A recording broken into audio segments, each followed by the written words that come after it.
Okay, foreclosure filings are up, but don't get too excited because it's not what it used to be. It's not going to be like 2008 all over again.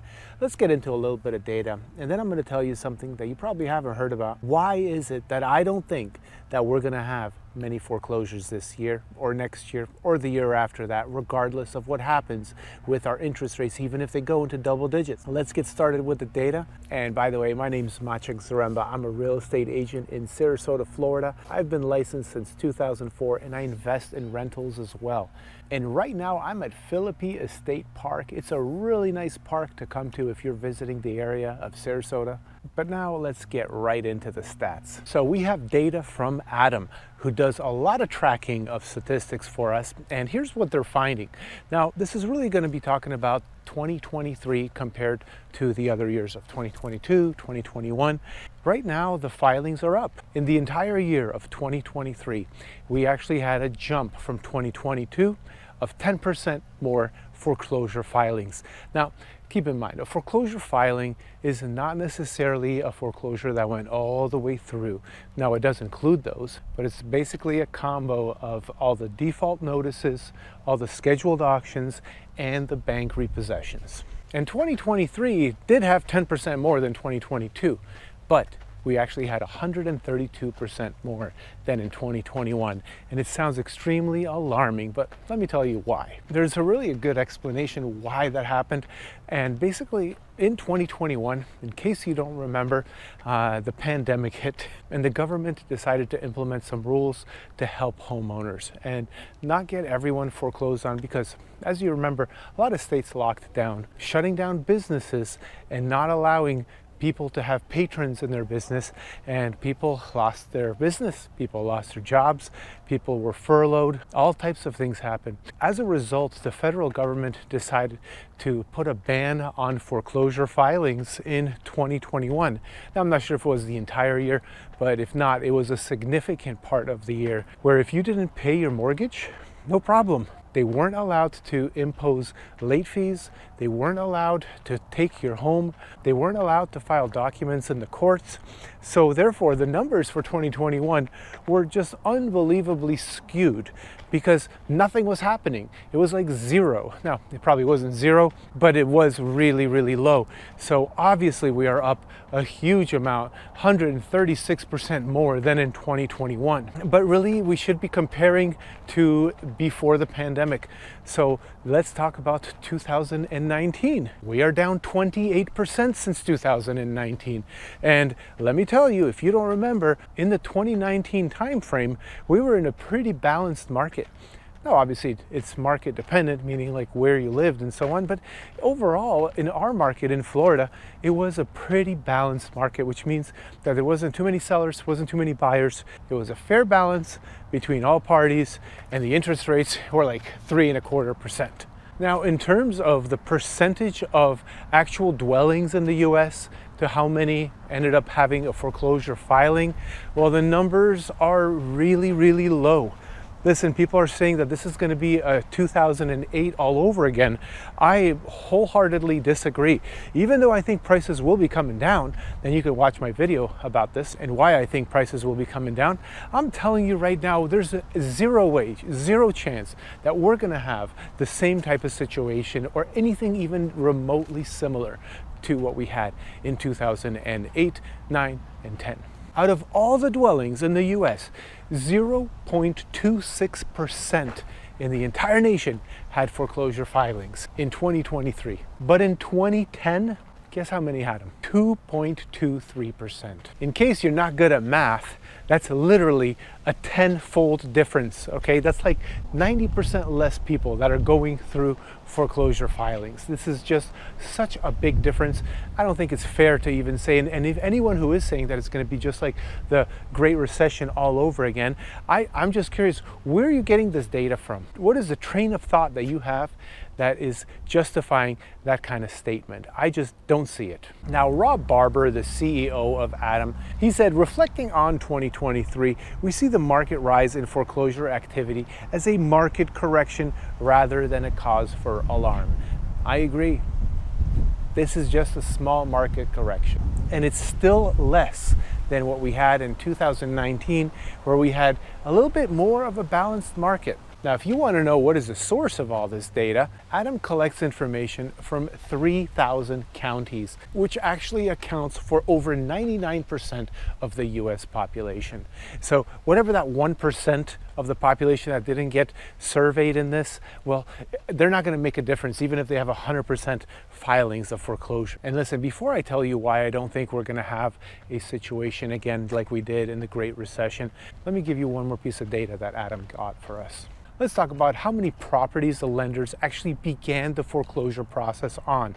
This is different than foreclosure filing. And once again, let's compare. 2023, we had a little over 270,000 foreclosure processes, 9% more than 2022, 193% more than 2021. But get this, from the peak, which was in 2009, we are down 87%. 87% less. So we're not even close to having a Great Recession or anything close to what we had back then. But now let me tell you why I think we're actually not going to have any, regardless of what happens with the prices of homes. Even if we have prices coming down, why is it? What's different this time around?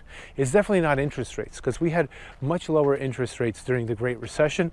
We just had a low supply of money. Now the supply of money is higher, which is great, but we still don't have the interest rates being lower. And obviously, as interest rates go lower, let's just say we do hit 3% again, all these foreclosure filings are going to be bought up by regular buyers because the value of the home is going to go up. What we have now that we did not have in 2009, 10, 11, well, actually, it wasn't common. It actually has always existed. Just people didn't know about it, are what's called sub 2. There's a lot of people out there teaching, the main guy being Pace Morby, teaching about this new process of acquiring prop with $0 out of pocket, and it's called Subject 2. Let me give you the quick explanation and why it's getting a lot of attention right now. Sub 2, simply put, is this. You find a seller that has to sell for whatever reason, but they can't sell for less than they owe on the mortgage because they don't want to get foreclosed on, and they don't want to have a ding to their credit. And they have a low interest rate of, let's just say 4%, 5%. Well, a sub 2 buyer is going to go and find a deal like this, even sometimes pay more than it's worth, but instead of getting their own financing on the property, they're going to take over the current existing financing. Now, this could result in a few problems for sellers, but it's extremely rare. 0.1% of all cases actually suffers because of this, which is called a due on demand clause or the acceleration clause. But anyway, if you want to look into that, just go ahead and Google it. But basically, you can buy a piece of property without needing to go through your entire lending process and paying all the fees to a lender. And if there's no equity in the property, if let's just say it's worth $350,000 and there's a mortgage for $350,000, well, no problem. You can still buy that property. Now, in 2009 and 2010, what happened to those properties is they got foreclosed on or they had a short sale, but a proceeding started. But now there's all these people that are studying and executing on sub 2. So they're calling people who are starting to fall behind on their mortgage, and they're offering them a solution that nobody really knows about or very few people know about. And it never existed back in the day. Now, this by itself is going to prevent so many people from getting foreclosed on, because the benefit to the seller is that they get out of the property and they don't have to bring any money to closing. Sometimes they even get money at closing. The benefit to the buyer is that they get to take over a mortgage, which is already 1, 2, 3, 10 years into being a mortgage. So the principal to interest ratio is beneficial to the buyer. They're already like 10 years into a 30-year loan, and they get to buy it without going through all the expenses and the qualifications of a mortgage. Now, this is a huge benefit. And the benefit to the seller as well is that somebody else keeps building your credit. Instead of falling behind further on the mortgage, you get all caught up and then they keep making payments for you. And if you think it's going to mess up your debt to income ratio and you're not going to be able to buy a house, let me tell you this, there's actually a way for it not to mess up your debt to income ratio, and it only helps you. And now the second reason why I don't think we're going to have these foreclosures like we did before is because there was this lack of process that the banks were missing. You know, they were trying to foreclose on too many properties, and their departments were not ready with all of the people and all the paperwork and the staffing in the systems. People started falling behind back in the day, and then they couldn't enforce it fast enough. And then eventually they got in trouble for all this robo-signing that they did. If you haven't heard of that, you can Google and look that up. It was basically a fraud. But now they've learned their lesson. They have systems. We have better computer systems and AI to detect all this stuff. So what they do is they're able to process a foreclosure much faster than they used. So what we had before was this slow accumulation of foreclosures in the pipeline, and they got dragged on for so long that eventually, when it finally hit in 2009 and 2010, the peak of all the foreclosures, it was actually from foreclosures of people stopping paying in 2007 and 2008. Well, nowadays, foreclosures take less than a year. I believe it's 270 days on average. But I know of people that have had foreclosures way back in the Great Recession, and they had the home for 5 or 6 years. This is not going to happen this time around. So therefore, our foreclosure numbers won't spike to anything close to what we had before.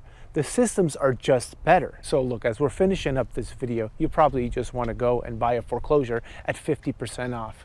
Not happening, and it's not going to happen. I wish it did, because I would be buying up, but it's not going to happen, okay? Can you still get deals on foreclosures? Yes. How much off can you get? You know, in my area, maybe about 10 to 30% off. And the 30% off is something that is not after repair value, 30% off. It's something that's usually damaged, has roof issues or mold or something along the lines of needing, you know, major money put into it. But the foreclosures are going to be popping up, and short sales are going to be popping up, so you might see them once in a while. They just won't be so lucrative, that's all. Short sales are the same thing. They're not so lucrative either. I haven't seen any short sales recently, and I have seen a couple foreclosures. And once again, because by the time it becomes a short sale or a foreclosure, there are people who are calling those owners and trying to find a creative solution to their problem, and usually they do find something, and they buy the house from them. It actually never completes the whole foreclosure process.